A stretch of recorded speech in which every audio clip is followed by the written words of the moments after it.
Hi, everyone. Thanks so much for joining us tonight. We are here to reveal the champion of our hashtag Disney restaurant bracket.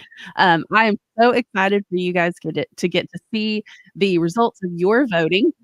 Just want to say again, thank you so much to everybody who has participated and interacted with us during these live streams, but also voting on Facebook, Instagram, Twitter, YouTube. We really, really appreciate all of the engagement that we've gotten throughout this entire process. And to reveal the results, I'm going to invite in the mastermind behind our Disney restaurant bracket, and that's my husband, Evan. So, Evan, take it away. Well, I hope everybody's having a great evening. I'm going to share my screen with you all so that we can reveal the best restaurant in all of Disney World, according to you. So let's do that right now. A couple people. Oh, the Parker Show said, Ginger, I love the ears. And they said, Evan, love the shirt. Yeah, I appreciate it. Isn't that a funny shirt? It cracks me up. Have a dapper day. I love it. Yeah, I love it. he loves the Dapper Dans. They're one of his favorite parts of Magic Kingdom. And these ears I got a couple years ago. I don't know, but I loved the castle on them. So they're one of my favorite pairs. Thank you, though.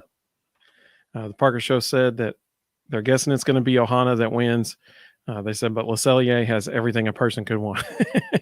That's a good point. That's a good point. Well, let me share my screen so that I can show all of you the winner. All righty. So there's the whole bracket. That is the entire bracket. Look, isn't this cool to look what we've accomplished together? Jody said Dapper Dans are the best. Yes, they are. Absolutely. They are very, I love them. Right down the middle of Main Street, USA. I love it. So this is everything that we have spent time on together over the last week and a half. And so that's really exciting. And it all came down to Le Cellier, which came out of the table service inside the Disney Parks category, against Ohana, which came out of the character dining category. And I think it's cool that we have one restaurant that's in a park, one restaurant that's in a resort. So let's see who won. I would do a drum roll effect, but I don't have one. So here's the winner. Oh, I didn't put it on there. I thought I put it in there. Well, it was Ohana. It was. I did it for both of our brackets, and I forgot to do it for this one. That's pretty good. It was Ohana. Ohana was the winner. It was, and it was not close. 71% to 29%. That's a lot. I was actually kind of surprised at just how big of a margin that was. I figured it'd be pretty close because, I mean, both restaurants are really, really good. I don't know if the character dining element kind of was in favor of played a large part of it. I don't know, but that kind of surprised me that was that big of a margin. I did not anticipate that. I said, no surprise. Absolutely no surprise. Now, we told you all that we would show you what our bracket was, mine and Ginger's. It's interesting. None of us, my Final Four was different from her Final Four. We only had one team that was the same in our entire Final Four, and neither one of us had the exact same Final Four as actually none of the restaurants were in the Final Four that you all had. Maggie said my bracket was right, so that's right. Good job, Maggie. She and her brother both told me from the get-go, they're like, Ohana's going all the way. And they were right. It did. It went all the way. It went all the way. So we'll show you all our brackets. You want to do mine first so you can save yours for last since it's like Ginger MMT bracket. So my bracket looked totally different from this. Totally different. My Final Four was Flame Tree Barbecue. I had Chicken Guy being beat in the second round by La Cantina. And that was very different from everything. I had Pecos Bill actually getting beat. Pecos Bill was in your Final Four. I had it getting beat in the second round by Columbia Harbor House because I love the lobster roll at Columbia Harbor House. I had Casey's Corner against Flame Tree as the two last quick service, and Flame Tree went on. In the Disney Parks category, I had Chefs de France going the distance all the way through. And when you look at it, you've got two in the of the Sweet 16 in that the Final Four in that category. You had two World Showcase restaurants, and they ended up facing off against each other as the two best. So, we said the whole time like World Showcase is such a strong uh, contender as a whole park, and sure enough, that's what we saw here. Now, probably my bracket that was most different from the viewers bracket was the resorts in Disney Springs. So I had Homecoming getting beat in the first round by California Grill. And the reason I had that was because this is the best Disney World restaurant. What better place to be in Disney World than sitting in California Grill atop the Contemporary Resort, eating dinner with a view of overlooking Magic Kingdom, and then before you eat dessert, you walk out on the little deck area up there on the outside the balcony and listen to Happily Ever After as you watch the fireworks display in the distance. I mean, does it get any more Disney than that? I sounded like Chandler or Joey. Could I be wearing any more clothes? And so there is no more Disney experience than that, really. And so that's why I had California Grill beating Homecoming first round, and I had Sanaa advanced on to play California Grill, and California Grill beat them. On the bottom half of it, I had the Boathouse losing to Beaches and Cream. This was even when they were doing this with y'all, Grand Floridian Cafe against Beaches and Cream was extremely tough. I went with Beaches, and I think the food is actually better at Grand Floridian Cafe, but the atmosphere and the ice cream. You went for the ice cream. Don't even say it was the atmosphere. You went for the ice cream. You're not fooling anybody. But it's fun. It is fun, and it's a fun atmosphere. And so Beaches and Cream based on. But once again, I couldn't let them beat California Grill because of all the things I just mentioned. Like, it's the ultimate Disney experience, on the bottom half of the character dining, the toughest matchup for me was in the second round of Storybook Dining and Akershus. Really, that came down to a food quality decision. Akershus is still to this day the best character dining experience we've ever had. And so I had Storybook beating them, but our viewers had Ohana winning the whole thing. I had Ohana losing in the second round to Cinderella's Royal Table because you're in the castle, y'all. Like that's kind of cool, Now, obviously, value wouldn't be in Cinderella's Royal Table's favor, but you're in the castle. I had Cinderella's Royal Table against Topolino's Terrace, and once again, the fact that you're in the castle and it's a character experience all day long, that's what put it over the edge for me. But when it got to Cinderella's Royal Table and Storybook Dining, I just couldn't. I couldn't make Storybook Dining lose to Cinderella's Royal Table because of value, because of the food quality in particular. The food quality is awesome. Like I said, best meal I've ever had at Disney World. So then in the Final Four, Flame Tree against Chef's. I actually almost picked Flame Tree to beat Chef's de France, if I'm being honest. It's just I just couldn't because of the atmosphere and everything in Chef's de France, and it's a nice restaurant. So and then California Grilling and Storybook Dining. I mean, if I'm doing food quality, I'm going to pick Storybook. But once again, the atmosphere, you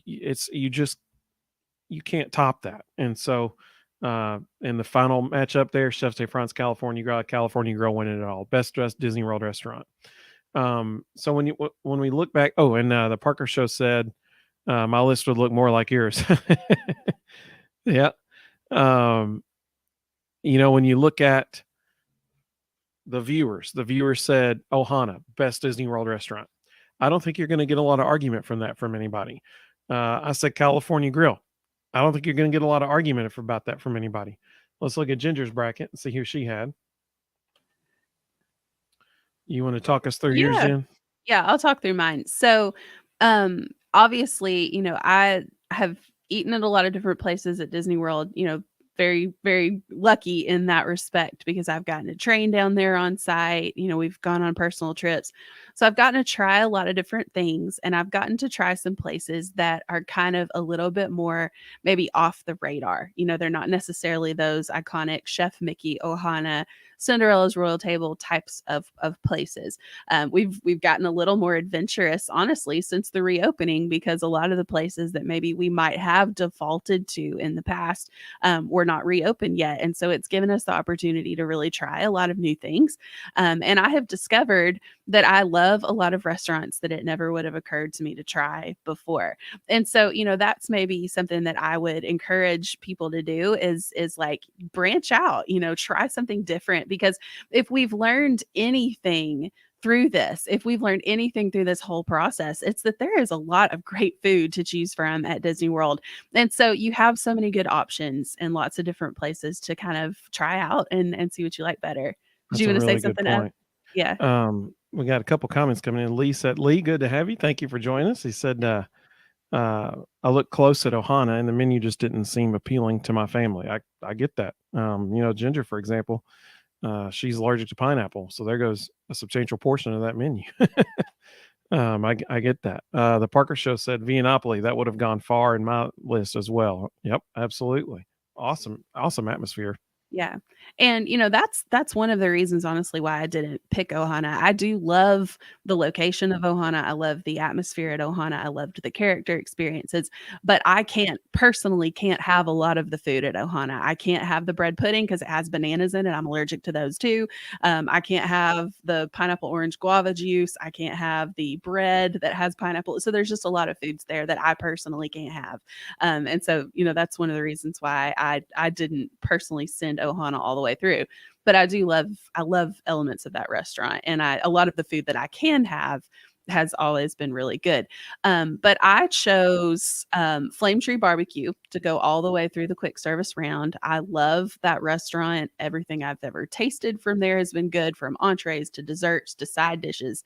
It's all good. It has a beautiful atmosphere. I just love it. In fact, I tell my clients all the time when they're booking, dining or asking what they should book for dining for Animal Kingdom.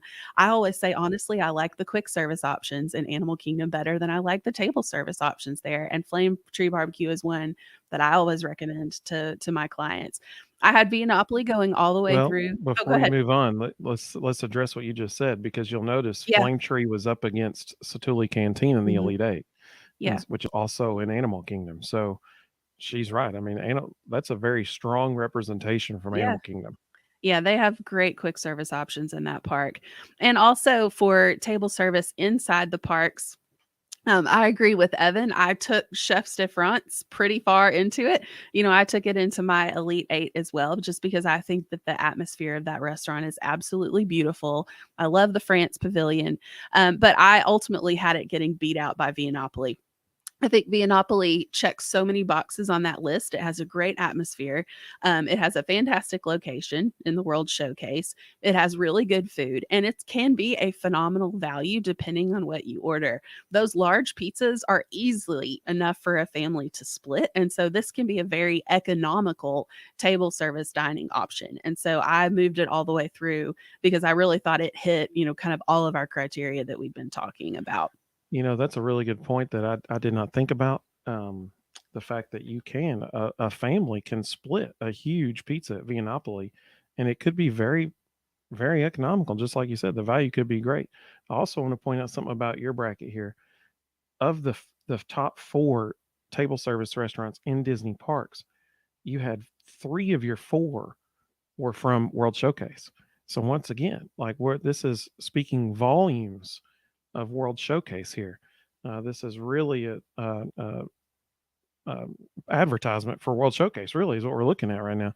Now, I do want to ask you something though, because we both did something that probably shocked people who are watching this right now. Both of us had Tony's Town Square Pasta beating Liberty Tree Tavern. The reason I had it beating it was because that shrimp fettuccine alfredo is amazing. I mean, it's like super, super good.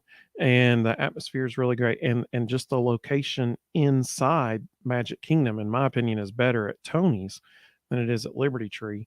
But it was really the shrimp fettuccine alfredo. Um, why did you have Liberty Tree or Tony Sun Square beating Liberty Tree? So, same thing in terms of the atmosphere and the location, being right on Main Street, right as you walk in, honestly, to Magic Kingdom. Tony's is the first restaurant you see.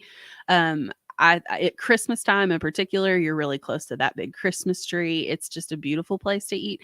But I pushed Tony's through over Liberty Tree Tavern because of value. You're going to get a more inexpensive meal at Tony's than you're going to get at Liberty Tree. Now, you probably get a little bit more food at Liberty Tree, but our kids, like the age bracket that our kids are in, they don't really eat that much food. And so, if I'm paying for a lot of food for my kids, it's typically going to waste. Whereas, the kids' meals at Tony's are really good. And all of the entrees that I've ever tried there, I very much enjoyed. So I pushed it through based on the same factors you did, Evan, but also the value aspect of it too. Because I mean, I'm pretty frugal. People that know me know that I'm pretty frugal, and I'm always looking for what's the best use of our dollar. And I think that Tony's can be a better use of your money. Now, for the table service in the resorts in Disney Springs, if you've been like watching any of these for any length of time, or you've read any of my blogs or followed me on social media or anything, I love Grand Floridian Cafe. It's my favorite restaurant at Disney. That's not a surprise to anybody. So I did have Grand Floridian Cafe going all the way through, but I will say that if it had been like if I had had the option to put Beaches and Cream and Grand Floridian Cafe in the Elite Eight, I would have done that, because those are my two favorites. Now, that's not to say that, maybe the boathouse, if you're a really big seafood person, you might have a little bit different opinion on this. I don't like seafood. And so I love the fried chicken at Grand Floridian. I love the resort. I love the Grand Floridian. I love to be there. Love the atmosphere of it. Really excited. We're staying there next month. I'm really excited about that. So, I just love where it is. I love the food. It's got a lot of natural light, which is really important to me in a restaurant. So I just love everything about the Grand Floridian Cafe. So I took that one all the way through. And in terms of character, it's the hardest category because I love character dining, and it's one of my favorite things to do at Disney World. And so I really had to think about these. Topolino's Terrace only lost to Cinderella's Royal Table, not based on food quality, because the food is absolutely better at Topolino's, no question. I couldn't even really choose it on the characters either, because you're talking about princesses versus the Clubhouse Pal. They're both awesome character experiences. The only reason why I put Cinderella's Royal Table over Topolino's is because of its location and atmosphere. I mean, you cannot get more Disney than being in the castle in the heart of the Magic Kingdom. And so that was why I took that one all the way through. I agree with Evan that Storybook Dining and Akershus was a really, really difficult choice, because I love both of those meals. And I think the food at both is good. I think the location at both is good. But I did probably find the experience to be a little bit more unique at Storybook Dining, because Akershus is very similar to Cinderella's Royal Table in a lot of ways. Storybook Dining is something else entirely. It's just this much more immersive type of atmosphere. So that's why I put that one ahead. But ultimately, I had to choose the one that's in the castle, because it just doesn't really get any more Disney than that, in my opinion. But if I'm putting anything up against Grand Floridian Cafe is always going to win, and so that's why it was my favorite. But again, Ohana, I totally understand why Ohana was the voter's choice, because it does have so much to recommend it. It has that iconic location. It has those beautiful views. It has a character meal in the morning with really good breakfast food. It has one of the best, dinner experiences on property. So it really does have a ton of stuff to recommend it. And like I said, really the only reason why I didn't move it further in my own bracket is just because I can't have a lot of the food, a lot of those more iconic pieces that have banana and pineapple and all that stuff in it that I can't eat. So that's mine. I think we had a couple comments come through, Ev, if you want to. Mhm. Pop those up there. So Lee, I believe he was talking about Storybook Dining. He said, "So sad that it isn't open yet." Totally agree. Totally agree. Can't wait for that one to reopen. Really can't wait for that one to reopen. Let's see. The Parker Show had a really good idea. They said, "Can you post a blank list on YouTube for me to make and send to you? How do I send?" That's a great idea. So I have a thought. Jen, you can tell me what you think about this. What if we post a blank bracket on social media so that people can fill it out, take a photo of it, and email it to you at ginger@marvelousmousetravels.com. And then we can do one more live stream like later this week. Give everybody time to fill it out, send it to us. We could do one more later this week, and we could show your brackets on here. And then you could join us and chime in on the comments and explain, why you chose what you chose. Yeah, I think that's a great idea. So definitely let's do that. Here's how we'll have to do it, because on the community tab on YouTube, the resolution, the aspect ratio of the bracket won't fit on there. So what we could do is on Instagram and Facebook, I could post a blank bracket on Instagram and Facebook.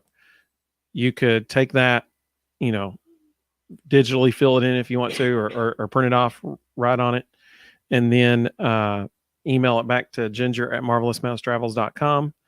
And then I can upload them to StreamYard, and we could show your bracket if you'd like to do that. I think that'd be a lot of fun.